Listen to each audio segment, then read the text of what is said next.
আমরা লাস্ট এপিসোডে দেখেছিলাম 3000 বার্নিং ফ্লেম স্টাডিয়াম ব্রেক করে চলে এসেছিল। এটি দেখে তো সবাই ভয় পেয়ে যায়। এই এপিসোডে শুরুতে আমরা দেখতে পাই 3000 বার্নিং ফ্লেমকে দেখে সেখানকার ইল্লাররা পালাতে শুরু করে। এর দিকে মাস্টার জন গং যে অ্যাটাক তৈরি করে বলে তাড়াতাড়ি এখান থেকে সবাই পালিয়ে যাও। এটি বলে মাস্টার জন গং যে অ্যাটাক করতে যাবে অন্যদিকে 3000 বার্নিং ফ্লেম এনার্জি অ্যাবজর্ব করে যাচ্ছিল, কিন্তু তখনই একটা আওয়াজ হয়, ঠিক আছে এখন আর কোনো অ্যাটাক করতে হবে না, আপনাদের অ্যাটাক নামিয়ে নিন। এটা শুনে মাস্টার জন গং যে পয়জন গালরা সাধারণ ফর্মে ফিরে আসে এবং তারা অবাক দৃষ্টিতে উপরের দিকে তাকায়। তখন আমরা দেখতে পাই সেখান থেকে বের হয়ে আসে আমাদের জিয়ান, এবং জিয়ান বের হওয়ার সাথে সাথে 3000 বার্নিং ফ্লেমকে নিজের কাছে নিয়ে নেয়। জিয়ানকে দিয়ে পটকা যে খুশিতে বলে, ওই দেখো জিয়ান। তখন জিয়ান বলে, তিনজন প্রেসিডেন্ট, আমি ভালোভাবেই ইসরায়েল থেকে বের হয়ে এসেছি। এটা শুনে তিনজন প্রেসিডেন্ট অনেক অবাক হয়ে যায়। অন্যদিকে ইল্লারা তো পুরোই অবাক হয়ে গেছিল এবং একজন ইল্লার বলে, ও মাই গড, দেখো জিয়ান ইসরায়েলের ডিস্ট্রাকশন থেকেও বের হয়ে এসেছে।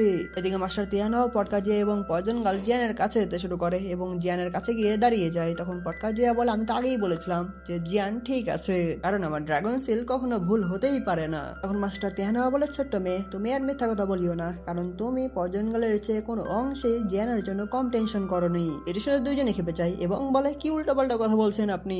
তখন জিয়ান বলে, তোমাদেরকে টেনশনে ফেলার জন্য আমি সত্যিই দুঃখিত। তখনই সেখানে তিনজন প্রেসিডেন্ট চলে আসে। তখন মাস্টার জন গং যে বলে, জিয়ান তুমি কি 3000 বার্নিং ফ্লেমকে নিয়ে নিয়েছো? তখন জিয়ান বলে, হ্যাঁ প্রেসিডেন্ট, এবং আপনারা এখন 3000 বার্নিং ফ্লেমকে নিয়ে নেবেন এরকম কিছু বলিয়েন না। তখন মাস্টার জন গং যে বলে, আরে না না, তুমি আসলে আমাদের ফিল্টারের অনেক বড় একটা প্রবলেম সলভ করতে সাহায্য করেছো, তাতে তুমি পুরোপুরি ঠিক আছো, তা না হলে ফিউচারে আমরা ইয়াওচেনের সামনে মুখ দেখাতে পারতাম না। টিচারের কথা শুনে জ্যান মন খারাপ করে। তখন মাস্টার জনের সামনে আসে এবং জ্যানকে বলে, তুমি যখন স্টার 11 মধ্যে ছিলে তখন আমরা ইয়াওচেনের কিছু তথ্য পাই যেখানে ইয়াওচেনকে বন্দি করে রাখা হয়েছে।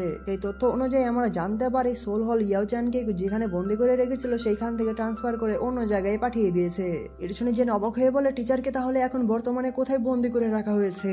তখন মাস্টার তিয়ানলিজি বলে, আমাদের কিছু তথ্য আছে, কিন্তু সেগুলো সত্যি কি না মিথ্যা এখনো আমরা বের করতে পারিনি, আমাদের সময় লাগবে সেগুলো ভেরিফাই করতে। তখন মাস্টার জন গং জিয়ানকে বলে, কিন্তু তুমি টেনশন করিও না, কারণ সোলহলের কাছে ইয়াওচেন অনেক বেশি ইম্পর্টেন্ট, তাই তারা অতি জরুরি ছাড়া কখনোই ইয়াওচেনকে আঘাত করবে না। তাই এখন আমাদের জন্য একটাই কাজ, সেইটা হলো ফ্রি মাইন্ডে নিউজের জন্য অপেক্ষা করতে হবে। তখন জিয়ান মন খারাপ করে বলে, টিচার আপনি টেনশন করবেন না, আপনার এই ডিসেবল অবশ্যই আপনাকে বাঁচাতে আসবেই, সাথে সোল হল আপনাকে যত ব্যথা দিয়েছে তার চেয়ে 1000 গুণ আমি তাদেরকে ফেরত দিয়ে ছাড়বো। তারপর সিন চেঞ্জ হয়ে যায় এবং আমরা একটি জায়গা দেখতে পাই, সেই জায়গাটা অনেকটা একটু ভয়ঙ্কর ছিল। তার পাশে আমরা একজন ফাইটারকে দেখতে পাই, আর এই ফাইটারই হলো জনমিং সেক্টর লিডার, যে কারোর জন্য ওয়েট করছিল। এখানে একটা কথা হলো, আমরা যে জনমিং সেক্ট বলি এপিসোডে, সেইটার আসল নাম হলো বা নোবেল অনুযায়ী নাম হলো প্রোফাউন্ড জন সেক্ট। তাহলে জনমিং সেক্ট সহ বাকি আরো দুইটা সেক্টর মিলে হচ্ছে তিনটাই, এবং এই তিনটা সেক্টকে কন্ট্রোল করে প্রোফাউন্ড স্কাই সেক্ট। আর সেই প্রোফাউন্ড স্কাই সেক্টর ইয়াং মাস্টারকে আপনারা সামনে দেখতে পারবেন। এখন আমরা মেইন এপিসোডে ফিরে আসি। তারপরে সেখানে একটা দমকা হাওয়া বয়ে যায়। এটি দেখে প্রোফাউন্ড জন সেক্টর লিডার বা জনমিং সেক্টর লিডার তার সিটের দিকে তাকায় এবং সেখানে দেখতে পাই একজন ইয়াং মাস্টার সেখানে বসে আছে, তার মুখে একটা মুচকি হাসি ছিল, আর এই হলো profound sky sector young master. তখন জন সেক্টর লিডার সামনে আসে এবং গ্রিট করে এবং বলে, ইয়াং মাস্টার ইয়েচান আপনি চলে এসেছেন। অন্যদিকে আমরা ইয়াং মাস্টার ইয়েচানকে দেখতে পাই যে ওই পেনে খেলা করছিল। তখন ইয়াং মাস্টার ইয়েচান বলে, আমাকে সেক্রেটার ইনভাইট করেছে, তাহলে তো আমাকে আসতেই হবে, আর আমাকে এখানে ইনভাইট করার মেইন কারণ হলো অ্যালকেমি ওয়ার্ল্ডের মধ্যে চ্যানজেনের যে মৃত্যু হয়েছে সেই খবরের জন্য। তখন জনমিং সেক্টর লিডার বলে, হ্যাঁ ঠিক বলেছেন, এবং পিল অল বা অ্যালকেমি ওয়ার্ল্ডের মধ্যে চ্যানজেনের মারা যাওয়ার একমাত্র কারণ হলো এটা মুগু করেছে। আমি আশা করছি তিয়ানমিং সেক্ট বা প্রোফাউন্ড স্কাই সেক্ট এইটার বিষয়ে যেন একটা সিদ্ধান্ত নেয়। তখন ইয়েচান সেই উইপেন দিয়ে জনমিং সেক্টর লিডারের উপর অ্যাটাক করে এবং সেটি জনমিং সেক্টর লিডারের পায়ের কাছে পড়ে যায়। এটি দিকে তো জনমিং সেক্টর লিডার অনেক ভয় পেয়ে যায়। তখন ইয়েচান বলে, সেক্ট মাস্টার আপনি হয়তো ভুলে যাচ্ছেন, আমাদের তিয়ানমিং সেক্ট বা প্রোফাউন্ড স্কাই সেক্ট সোলহলের সাথে একটি অ্যালায়েন্স গঠন করেছে। এটি শুনে সেক্ট মাস্টার অনেক অবাক হয়ে যায়। তখন ইয়েচান বলে, যেহেতু প্রোফাউন্ড জন সেক্ট আমাদের প্রোফাউন্ড স্কাই সেক্টর আন্ডারে আছে, তাই আমাদের প্রোফাউন্ড স্কাই সেক্ট তোমাদের জন্য কিছু একটা ডিসিশন নেবে, কিন্তু সেইটা হবে আপনার ব্যক্তিগত সংঘাত, কারণ এছাড়া যদি আমাদের সেক্ট সোলহলের সাথে মিলে যে অ্যালায়েন্স গঠন করেছে তার মধ্যে সম্পর্কের ভাঙন ধরে, তাহলে এটা আপনাদের জন্য ভালো হবে না। এটি শুনে জনমিং সেক্টর লিডার অনেক রেগে গিয়েছিল, কিন্তু সে কিছুই করতে পারবে না দেখে এগুলো সবকিছু সহ্য করে নেয়। তখন জনমিং সেক্টর লিডার বলে, তাহলে সেই ছেলের কি হবে যে ছেলে আমার ছেলেকে মেরেছিল, তার কাছ থেকে কি প্রতিশোধ আমরা নিব না? তখন ইয়েচান বলে, হ্যাঁ আমি শুনেছি চ্যানজিয়ান ওলবুগুর সাথে দেখা করার আগে সেই ছেলের সাথে দেখা হয়েছিল, সেই ছেলের নাম হলো জিয়ান, যে চ্যানজিয়ানকে অনেক আহত করে দিয়েছিল, তা না হলে চ্যানজিয়ানের যে স্ট্রেংথ সেই স্ট্রেংথ দিয়ে ওলমুগুর হাত থেকে এমনি বেঁচে ফিরতে পারতো। এখানকার মেইন টার্গেট হলো জিয়ান, তাই না?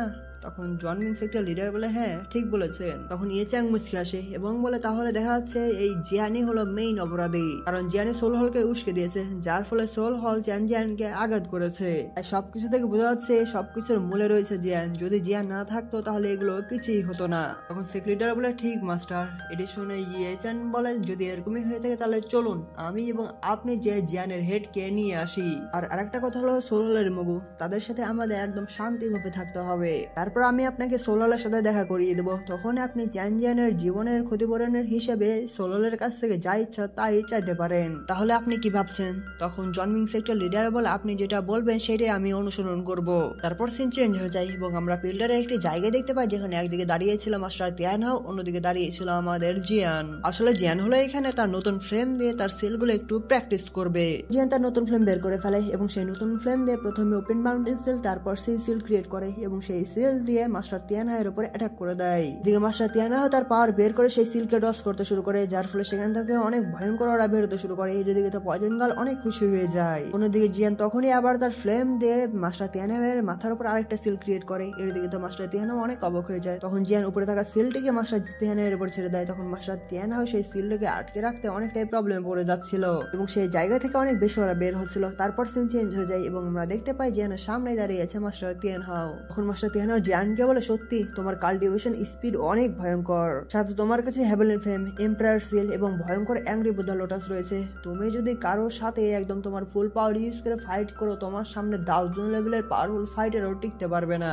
এটা শুনে জিয়ান গ্রিট করে মাস্টার তিয়ানহাওকে বলে মাস্টার তিয়ানহাও আপনি আমার অনেক প্রশংসা করলেন। তখন মাস্টার তিয়ানহাও বলে শুধু তুমিই না, লিটল ফ্রি ডক্টরও মনে হয় পিক 1000 লেভেলের 3 স্টারে পৌঁছে গিয়েছে, তাহলে এর মাধ্যমে বোঝা যাচ্ছে তার কাল্টিভেশন স্পিডও অনেক ভালো। তখন পজন গাল বলে সিনিয়র তিয়ানহাও আপনিও তো 1 বছরের মধ্যে আপনার স্ট্রেংথকে 1000 লেভেলের 1 স্টারে স্টেবিলাইজ করে ফেলেছেন। আমার মনে হচ্ছে আপনি কিছু সময়ের মধ্যে 2 স্টার ব্রেক করে ফেলবেন, সাথে আপনার যে প্রিভিয়াস বা আগের যে পাওয়ার ছিল সেই পাওয়ারও গেইন করে ফেলবেন। শুনে মাস্টার তিয়ানহাও বলে না না, এটা এতটাও সহজ না, কারণ আমি যদি আমার আগের স্ট্রেংথে ফিরে যেতে চাই তাহলে আমাকে অনেক সময় ধরে কাল্টিভেশন করতে হবে। তখন জিয়ান বলে নর্মাল প্র্যাকটিসের জন্য এটা অনেক সময় লাগতে পারে, কিন্তু সিনিয়র তিয়ানহাও আপনি হয়তো ভুলে গিয়েছেন আমি 8 গ্রেডের অ্যালকেমিস্ট। এদিকে জিয়ানের হাতে পিল দেখে পটকা জিয়া রিয়াকশন দেখেন, এই পটকা জিয়া জীবনে ভালো হবে না। এই পিল দেখে তো মাস্টার তিয়ানহাও অনেক অবাক হয়ে যায় এবং বলে এটা তো। তখন জিয়ান বলে এই অ্যালেক্সান্ডার হলো গ্রিন পিল, এই পিলের কাজ হলো যাদের স্ট্রেংথ কমে গিয়েছে তাদের স্ট্রেংথ অনেক তাড়াতাড়ি আবার ফিরিয়ে দিতে পারে।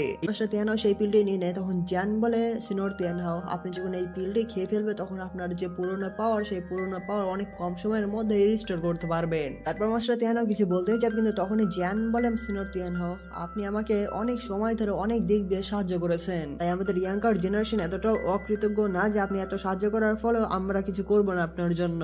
শুনে মাস্টার তিয়ানহাও জিয়ানকে বলে আমি সারা জীবন মনে রাখবো এটা। তখনই মাঝখানে মুখ ভাঙিয়ে চলে আসে আমাদের পটকা জিয়া এবং বলে আমার জিনিস কই, আমিও 8 গ্রেডের অ্যালেক্সান্ডার পিল লাগবে, সাথে সেগুলো হবে টেস্টি যাতে আমি সেগুলো খেতে পারি। তখন জিয়ান বলে ঠিক আছে তোমারই কম ছিল, তোমাকে আমি কিভাবে বলতে পারি। এটি বলে জিয়ান একটি পিলের বোতল জিয়াকে দিয়ে দেয়। জিয়া নিয়ে তো একদম পুরাই খুশি হয়ে যায়। তারপর জিয়ান পয়জন গালের দিকে তাকায় এবং পয়জন গালকে জিজ্ঞেস করে আমি এখানে আসার পর থেকে তো জিনল্যান্ড এবং ইল্ডার ইয়েজংকে দেখতে পাইনি। তখন পয়জন গাল বলে তুমি বের হওয়ার কিছু সময় আগে ইল্ডার ইয়েজং জিনল্যান্ডকে নিয়ে গিয়েছে তাদের ক্ল্যানে, যাতে করে তারা ক্ল্যান পরিচালনা করতে পারে। তারা যাওয়ার আগে এই চিঠিটা আমাকে দিয়ে গিয়েছে যাতে আমি এই চিঠিটা তোমাকে দিই, আর এই চিঠিটা এসেছে জিয়াম এম্পায়ার থেকে। এটি শুনে জিয়ান সেই চিঠিটি নিয়ে নেয়। তারপর সিন চেঞ্জ হয়ে যায় এবং আমরা একটি রুমের মধ্যে দেখতে পাই যেখানে জিয়ান সেই চিঠিটি পড়ছিল।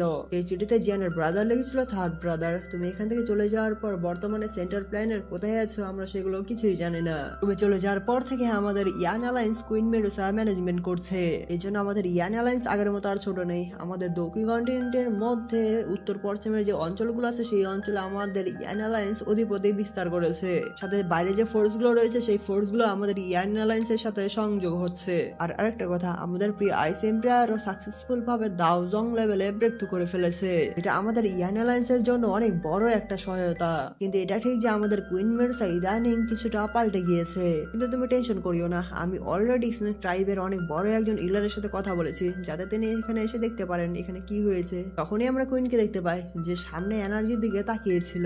কুইন মেডুসা যেভাবে তাকিয়েছিল এই তাকানোর মধ্যে কুইন মেডুসার চোখে ভালোবাসা এবং বিষণ্ণতা দুইটাই ফুটে উঠেছে। তারপর আমরা দেখতে পাই কুইন মেডুসাকে ঘিরে হেভি সোয়েলিং পাইথন উপরে দিকে উঠছিল, তখন সে ব্লাস্ট হয়ে যায় এবং সেই ব্লাস্টের এনার্জি কুইন মেডুসার ভেতরে যেতে শুরু করে এবং ভেতরে যেতে যেতে কুইন মেডুসার বডি থেকে অনেক ভয়ঙ্কর ওরা আকাশের উপরে উঠে যেতে শুরু করে। এই ওরা অনেকটাই ভয়ঙ্কর ছিল, যার ফলে আশেপাশের জায়গা থেকে এই ওরা সহজেই দেখা যাচ্ছিল। তারপর আমরা দেখতে পাই কুইন সেই এনার্জির মধ্যে থেকে দাঁড়িয়ে যায়, কিন্তু তখনই কুইনের বুকের মধ্যে একটা ব্যথা অনুভব হয়। কুইন বলে এগুলো কি হচ্ছে। তারপরে কুইনের বডি থেকে এনার্জি বেরোতে শুরু করে এবং সেই এনার্জি কুইনের সামনে এসে একটা এনার্জি শিল ক্রিয়েট করতে শুরু করে। ধীরে ধীরে সেই বলটি বড় হতে শুরু করে এবং এনার্জি কালেক্ট হতে হতে আশেপাশের পরিবেশের যে স্পেশাল বা ন্যাচারাল এনার্জি গুলো ছিল সেগুলো কালেক্ট হতে শুরু করে এবং কালেক্ট হয়ে সেই এনার্জি শিলটা বা বলটা অনেক বড় হয়ে যায়। এগুলো দেখে নিচে থাকা কুইন মেডুসা পুরাই অবাক চোখে তাকিয়ে থাকে। তারপর আমরা দেখতে পাই সেই এনার্জি বলের ওপরে হ্যাভি সোয়েলিং পাইথনের ক্রিয়েট হয়ে গিয়েছিল। তখন সেই হ্যাভি সোয়েলিং পাইথন অরাতে ট্রান্সফার হয়ে যায়। তখন সেই অরাবে এনার্জি আবার সেই বলের মধ্যে যেতে শুরু করে। তখনই আমরা দেখতে পাই সেই এনার্জি শিলটা ক্র্যাক হয়ে যাচ্ছিল এবং সেই এনার্জি শিল্ডের মধ্যে আমরা দেখতে পাই একটা ছোট্ট কিউট মেয়েকে।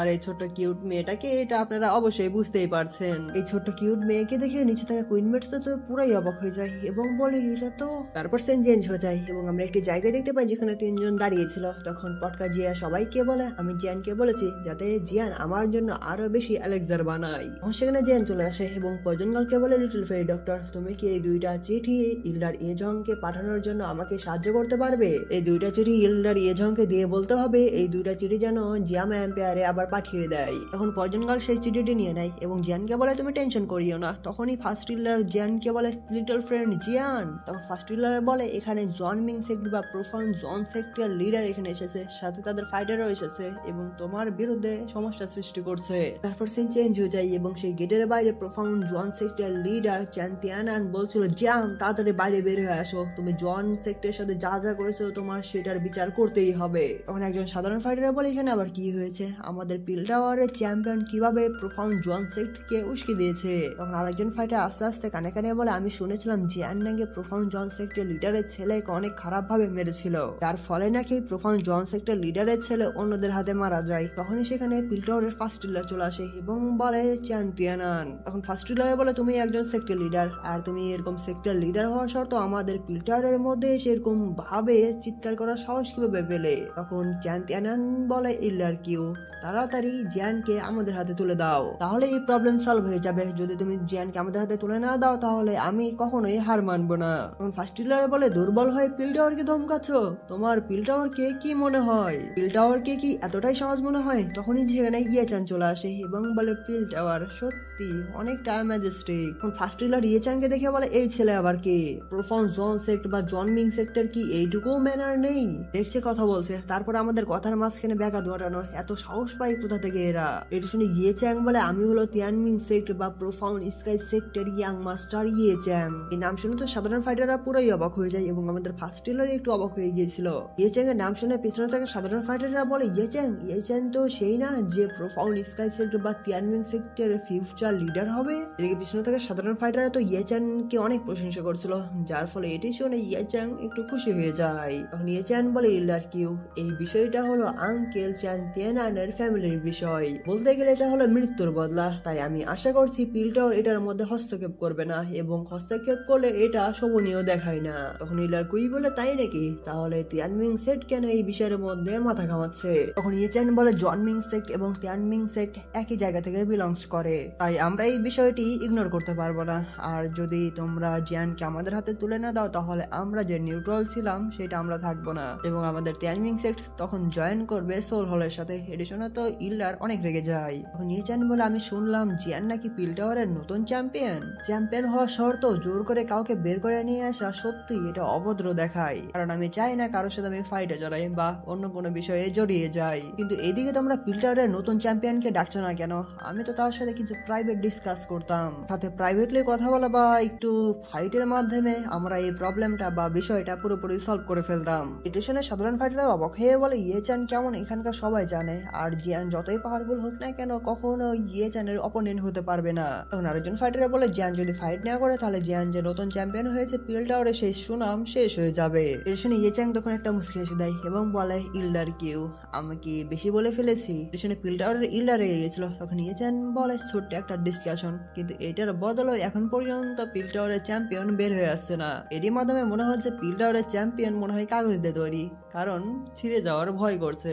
এটি বলে ইয়েচেন এবং জনমিং সেক্টর লিডার হাসতে শুরু করে, কিন্তু তখনই সেখানে জিয়ান চলে আসে এবং বলে তোমরা পিল্টারের শোরুমকে নিচু করতে চাচ্ছ, যার ফলে আমি এখানে আসতে বাধ্য হই। এইটাই তো, তাই না? ঠিক আছে, আমিও বলছি আমি নিজেকে কারো কাছে হাসির পাত্র বানাবো না, এবং তুমি যে চ্যালেঞ্জ দিয়েছো সেই চ্যালেঞ্জ আমি অ্যাকসেপ্ট করলাম। এটি শুনে তো সেখানকার সকল সাধারণ ফাইটাররা অবাক হয়ে যায়, কিন্তু তখনই চ্যান তিয়ানান বলে জিয়ান তুমি আমার ছেলেকে অনেক খারাপ ভাবে মেরেছিলে, তুমি যদি আমার ছেলেকে এরকম খারাপ ভাবে না মারতে তাহলে আমার ছেলেকে এখন মরতে হতো না। তখন জিয়ানও বুঝে যায় এবং জিয়ান বলে ঠিক আছে আমি বুঝতে পেরেছি, আমার ভুলের কারণে তোমার ছেলের মৃত্যু হয়েছে, এত কথা বলার সময় নেই, তাই এখন যাওয়া যাক, এই জায়গাটা ফাইট করার জন্য পারফেক্ট না, তাই আমাকে ফলো করো। এটি বলে জিয়ান যেতে শুরু করে। তারপরেই সিন চেঞ্জ হয়ে যায় এবং আমরা সেই জায়গায় দেখতে পাই যেখানে এক সাইডে দাঁড়িয়ে ছিল জিয়ানদের গ্যাং এবং অন্য সাইডে দাঁড়িয়ে ছিল আমাদের এই জনমিং সেক্টর গ্যাং। এদিকে একজন পিল্টারে ইল্লার বলে এই ধরনের কাজ পিল্টারে অনেক রেয়ার, কারণ একজন অ্যালকেমিস্ট অনেক জেন্টাল মানুষ। এটা বলার কারণ হচ্ছে অ্যালকেমিস্টরা কিন্তু কারোর সাথে তেমন একটা ফাইট করে না, তাদের কাজ হলো পিল বানানো। অন্যদিকে আমরা জিয়ানদের গ্যাং এর মধ্যে দেখতে পাই যেখানে পটকা যায় জিয়ানকে বলছিল জিয়ান তুমি চালিয়ে যাও, পারবে তুমি। তখন চাইনিং বলে জিয়ান তুমি পারবে, তুমি চালিয়ে যাও। তার দিকে তখন জিয়ানের স্লোগান হচ্ছিল। এটি শুনে ইয়েচান একটু মুচকি দেয় এবং বলে পিল টাওয়ারের চ্যাম্পিয়ন, তার হাড় এবং মাংস অনেকটাই হয়তো ইন্টারেস্টেড হবে। এদিকে জিয়ান একটু গেট আপ নেই ইয়েচাংকে বলে তুমি যদি সত্যি আমার সাথে ফাইট করতে চাও তাহলে বোকার মতো কথা বলা বাদ দাও। তখন ইয়েচাং বলে তুমি যদি তাড়াতাড়ি আগে মারা যেতে চাও তাহলে তোমার আশাও আমি পূরণ করে দিচ্ছি। এটি বলে ইয়েচান তার রেড ব্লাডি অরা বের করে অনেক স্পিডে জিয়ানের অ্যাটাক করে দেয়, কিন্তু জিয়ান সেই অ্যাটাককে সহজেই ডজ করে ফেলে। তারপর ইয়েচান এবং জিয়ানের মধ্যে hand to hand combat fight শুরু হয়ে যায় এবং কম্ব্যাট ফাইটের মধ্যে ইয়েচান জিয়ানের উপর অ্যাটাক করছিল, কিন্তু জিয়ান সেই অ্যাটাকগুলোকে সহজে ডজ করছিল এবং সুযোগ বুঝে জিয়ান একটি অ্যাটাকের মাধ্যমে একদম ইয়েচান পিছনের দিকে ধাক্কা খেয়ে যায়। তখন ইয়েচান বলে ভালোই তো, কিন্তু এতটাও নয়। এটি বলে ইয়েচান তার রেড ব্লাডি অরা বের করে অনেক স্পিডে আবার জিয়ানের উপর অ্যাটাক করে দেয়, কিন্তু জিয়ান সেই অ্যাটাককেও ডজ করে ফেলে। তারপর ইয়েচান অনেক স্পিডে জিয়ানের চারপাশে এরকম ভাবে অ্যাটাক করতে থাকে এবং জিয়ানের চারপাশে এরকম করতে করতে একটা শিল্ড ক্রিয়েট করে ফেলে। তখন ইয়েচান উপরের দিকে এসে ব্লাডি এক্সপ্লোশন ইউজ করে সেই শিল্ডকে ডিস্ট্রয় করতে শুরু করে। এদিকে জিয়ান একটি এদিক ওদিক তাকায়, কিন্তু তখন উপর দিক থেকে ইয়েচান হা হা করে হাসতে থাকে জিয়ানের অবস্থা দেখে। তখন ইয়েচান বলে অবশ্যই জিয়ানের হাড় এবং মাংস আমার হবে, কিন্তু তখনই আমরা দেখতে পাই ইয়েচানের মুখ একদম হা হয়ে যায় এবং অন্যদিকে জিয়ান তার নিউ হ্যাবিলি ফ্লেম দিয়ে ইয়েচানের সেই ফরমেশনকে ইজিলি ডিস্ট্রয় করে দেয়, যার ফলে সেখান থেকে ভয়ঙ্কর অরা চারদিক ছড়িয়ে পড়ে এবং এই অরার ফলে ইয়েচান পিছনের দিকে ধাক্কা খেয়ে অনেক দূরে গিয়ে পড়ে যায়। অন্যদিকে আমরা দেখতে পাই ইয়েচানের হাতে জিয়ানের নতুন হ্যাবিলি ফ্লেম লেগে গিয়েছিল। এদিকে ইয়েচান বলে এটা আবার কোন ধরনের ভয়ঙ্কর ব্যতিক্রমী ফ্লেম। এদিকে সেক্ট মাস্টার চ্যান তিয়ানানও অনেকটা অবাক হয়ে গিয়েছিল। অন্যদিকে আমরা দেখতে পাই পিল টাওয়ারের ইল্লারা তো অনেক খুশি হয়ে যায় এবং একজন ইল্লারা বলে এই প্রথমবার একজন অ্যালকেমিস্টকে দেখলাম যে এত সুন্দর ফাইট করছে। অন্যদিকে আমরা জ্যানদের গ্রুপের মধ্যে দেখতে পাই চাওয়িং বলে ওয়েল ডান জ্যান, এবং আমরা পটকা জিয়াকে দেখতে পাই তার রিয়াকশন দেখেন। এরকম রিয়াকশন দিয়ে পিচ্ছি জিয়া জ্যানকে বলে তুমি তাকে অনেক কঠিন ভাবে এভাবে ধোলাই দাও। যে রিয়াকশন দেখে মনে হলো দুষ্টু যে পারে না যে 2-3টা ঘুষি নিজেই দিয়ে আসে। এদিকে ইয়েচান অনেক রেগে গিয়ে বলে এই জিয়ান তো অনেকটাই অদ্ভুত এবং এখন আমি তোমাকে দেখাই যে রিয়েল স্কিল গুলো দেখতে কেমন। এটা বলে ইয়েচান তার রেড ব্লাডি অরা ছড়িয়ে দেয়, যার ফলে ইয়েচানের পিছন দিকে অনেকগুলো পোর্টাল ক্রিয়েট হয়ে যায় এবং এই ওয়েপেন গুলো দেখে জিয়ান একদম চুপচাপ দেখেই যাচ্ছিল। অন্যদিকে ইয়েচান তার অ্যাটাক তৈরি করে জিয়ানকে বলে এখনই হলো তোমার শেষ সময়, এবং এটি বলে ইয়েচান তার ব্লাডি ওয়েপেন দিয়ে জিয়ানের উপর অ্যাটাক করে দেয়। তখন জিয়ানও সে অ্যাটাককে ডজ করে ফেলে এবং তখনই জিয়ান এবং ইয়েচানের মধ্যে ধুমধারাক্কা ফাইট শুরু হয়ে যায়। ইয়েচান এইভাবে তার ওয়েপেন দিয়ে জিয়ানের উপর অ্যাটাক করে যাচ্ছে, কিন্তু জিয়ান সে অ্যাটাকগুলোকে ডজ করে এক পাহাড় থেকে অন্য পাহাড়, অন্য পাহাড় থেকে অন্য পাহাড় এইভাবে তার কাজ করতেই থাকে। তারপর আবার ইয়েচান পিছন দিক থেকে অ্যাটাক করে, তখন জিয়ান সে অ্যাটাকে ডজ করে। তারপর জিয়ান এবং ইয়েচানের মধ্যে hand to hand combat fight শুরু হয়ে যায়। এদিকে জিয়ান তার নিউ হ্যাবলি ফ্লেম দিয়ে ইয়েচানের যে ওয়েপেন গুলো ছিল সেগুলোকে নিজের কন্ট্রোলে নিয়ে নেয়। এদিকে তো ইয়েচান একদম পুরোই অবাক হয়ে যায়। তারপর জিয়ান সে ওয়েপেন গুলো দিয়ে ইয়েচানের উপর এক এক করে অ্যাটাক করে। এদিকে ইয়েচানও সে অ্যাটাকে ডজ করতে থাকে এবং একটি অ্যাটাক ডজ করতে ইয়েচানের অবস্থা অনেক খারাপ হয়ে যাচ্ছিল। তারপর জিয়ান সে ওয়েপেন দিয়ে ইয়েচানের উপরে অ্যাটাক করে দেয়। তখন ইয়েচান সে অ্যাটাক গুলোকে ডজ করতে থাকে। তখন ইয়েচান কয়েকটা অ্যাটাক ডজ করার ফলে পরবর্তী যে অ্যাটাক আসে সেই অ্যাটাকের ফলে ইয়েচানের পিছনের দিকে ধাক্কা খেয়ে যায়। তারপর ইয়েচানের মুখ থেকে রক্ত বের হয়ে যায়, পিডি একবার পাহাড়ের মধ্যে ঢুকে যায়। এদিকে চাওয়িং বলে কুল এবং আমাদের দুষ্টু জিয়া বলে সাব্বাস জিয়ান। এদিকে ফিল্টারে একজন ইল্লার বলে ইয়েচান যেভাবে বিখ্যাত সেইভাবে এতটাও ভালো না। তখন আরেকজন ইল্লার বলে কিন্তু জিয়ান অনেক বেশি স্ট্রং, কারণ এমনকি কাউকে দেখেছো যে অ্যালকেমিস্ট হওয়ার সাথে সাথে ইনক্রেডিবল পাওয়ার আছে এবং এই ভয়ঙ্কর ভাবে ফাইট করতে পারে। ওদিকে আমরা তখনই দেখতে পাই ইয়েচান একটা হুঙ্কার ছাড়ে, যার ফলে ইয়েচানের বডি থেকে রেড ব্লাডি অরা চারপাশে ছড়িয়ে পড়তে শুরু করে এবং এটা দেখতে অনেকটাই ডেঞ্জারাস ছিল। তখন ইয়েচান রাগী গলায় বলে জিয়ান তুমি আমার সুনাম নষ্ট করেছো এবং আমি বিশ্বাস করতে পারছি না এই ফাইটের মধ্যে আমি তোমার সামনে দাঁড়াতেও পারছি না। এটি বলে ইয়েচান তার রেড ব্লাডি অরা দিয়ে একটি ফরমেশন তৈরি করতে শুরু করে, যার ফলে আশেপাশে যে ইল্লাররা দাঁড়িয়ে ছিল তারাও একটু প্রবলেমে পড়ে যাচ্ছিল। ছিল এবং এই ফরমেশনের নামটি ছিল তিয়ানমিং সুরা হ্যান্ড এবং এটি বলার সাথে সাথে একটু পরেই সেই তিয়ানমিং সুরা হ্যান্ড ফরমেশন তৈরি হয়ে যায়, যেটা একটা হিউম্যান ফিগারে ট্রান্সফার হয়ে আসে, যার বডির মধ্যে থেকে রেড ব্লাডি ওয়ার বের হচ্ছিল। এটি থেকে জিয়ান একটি মুচকি আসে এবং বলে এই ফরমেশনটা একটু ইন্টারেস্টিং লাগছে। এটি বলে জিয়ান তার হ্যান্ড সাইন চেঞ্জ করতে শুরু করে এবং প্রথমেই ওপেন মাউন্টেন সিল তৈরি করে, তারপরেই জিয়ান সি সিল ক্রিয়েট করে, তারপরেই জিয়ান উপর থেকে গ্রাউন্ড সিল তৈরি করে এবং 3টা সিলকে একসাথে করে দেয়, যার ফলে জিয়ানের সিল আগের চেয়ে অনেক বেশি পাওয়ারফুল হয়ে যায়। তারপর জিয়ান তার সিল ইয়েচানের দিকে ছেড়ে দেয় এবং তখন ইয়েচানের দেখতে পায় সে অনেক অবাক হয়ে যায়। তখন ইয়েচান সময় নষ্ট না করে তার সুরা হ্যান্ড ফরমেশন দিয়ে জিয়ানের সিলের উপর অ্যাটাক করে দেয়, যার ফলে দুইটি ফরমেশন যখন একসাথে লেগে যায় সেখান থেকে অনেক ভয়ঙ্কর বেরোতে শুরু করে, কিন্তু জিয়ানের সিলের সামনে ইয়েচানের সিলটা একদম কম পাওয়ারফুল মনে হচ্ছিল। তারপর আমরা দেখতে পাই ইয়েচান জিয়ানের সিলটাকে থামাতে গিয়ে অনেকটাই কষ্ট হচ্ছিল এবং সে সহ্য করতে পারছিল না এবং কিছু সময় পর জিয়ানের সিল ইয়েচানের একদম ফরমেশনকে ডিস্ট্রয় করে দেয়, যার ফলে সেখান থেকে অনেক ভয়ঙ্কর চারদিক ছড়িয়ে পড়ে এবং সাথে সাথে ইয়েচানের ফরমেশনকে ডিস্ট্রয় করে জিয়ানের সিল একদম ইয়েচানের গালে লেগে যায়, যার ফলে ইয়েচানের একদম মুখ একদম ভেঙে যায় এবং সাথে সাথে ইয়েচান অনেক স্পিডে পাহাড়ের মধ্যে ঢুকে যায়, যার ফলে সেই পাহাড় থেকে এত ধুলোবালি এবং ব্লাস্টের ফলে এত এনার্জি বের হচ্ছিল যে সেখানকার সবাই চোখ বন্ধ করে নিয়েছিল। তারপর একজন পিল্টারের ইল্ডার বলে আমাদের পিল্টারের চ্যাম্পিয়ন জিয়ান ইয়েচানকে একদম হারিয়ে দিয়েছে। তারপর আমরা ইয়েচানকে দিতে পাই এবং যার অবস্থা দেখতেই পারছেন, পিল্টারের ইল্ডাররা বলে একজন অ্যালকেমিস্ট হয়ে কিভাবে সম্ভব এত ভালো ফাইট করতে পারে।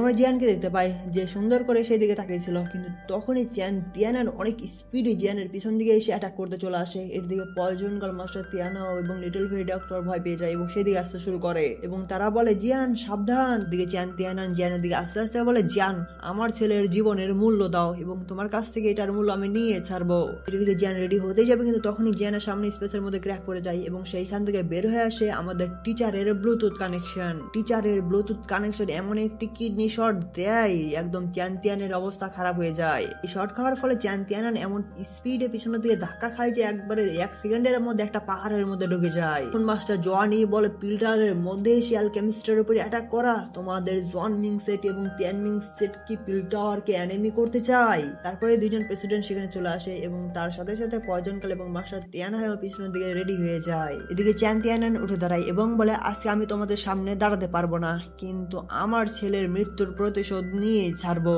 আর জিয়ান তোমার সবচেয়ে ভালো হয় তোমার জীবন যদি বাঁচাতে চাও তাহলে তুমি পিল্টারের মধ্যে থাকো, যদি বাইরে বের হও তাহলে তো বুঝতেই পারছো। এটি বলে চ্যান্তিয়ান সেখান থেকে চলে যেতে শুরু করে। অন্যদিকে আমরা ইয়েচানকে দিতে পাই, তার অবস্থা অনেক খারাপ হয়ে গেছিল। তখন ইয়েচান বলে জিয়ান তিয়ানমিং সেক্ট তোমাকে এমনিতেই এখান থেকে যেতে দিবে না। এটি বলে ইয়েচানও সেখান থেকে চলে যায়। এদিকে আমরা জিয়ানকে দিতে পাই যে প্রেসিডেন্ট জনি বলে গ্রিট করে। তখন মাস্টার জনি জিয়ানকে বলে এই ধরনের ছোটখাটো বিষয় নেই, এরপরে আর মাথা ঘামাবে না, আর আমাদের ফিল্ডটা তোমাকে একদম সুরক্ষিত রাখবে। তখন জিয়ান বলে যদি তারা দরজার কাছে এসে খটখট করে তখন আমি কিভাবে দাঁড়িয়ে থাকতে পারি, আমাকে তো কিছু করতেই হবে। মাস্টার জনি বলে হাই কপাল, তোমার মেজাজ এবং সেই লোকটার মেজাজ একদম সেম টু সেম, যেমন টিচার তেমনই তার শিষ্য, কোনো পার্থক্য নেই। এটা শুনে জিয়ানের মুখ একদম নিচু হয়ে যায়। তখন মাস্টার জন ঠিক আছে এখন তুমি আমার সাথে চলে আসো, কারণ আমরা ইয়েচানের কিছু তথ্য খুঁজে পেয়েছি। এটি শুনে তো জিয়ান একদম পুরাই অবাক হয়ে যায়। তারপর এপিসোডটি শেষ হয়ে যায় এবং আজকের এপিসোডে আমরা কুইনকে দেখতে পেয়েছি অনেকদিন এবং আমরা সাথে সাথে ব্যাটল থ্রু দ্য হেভেনের ফিউচারকেও দেখতে পেয়েছি। তো আপনাদের কেমন লাগলো সেটা অবশ্যই বলবেন।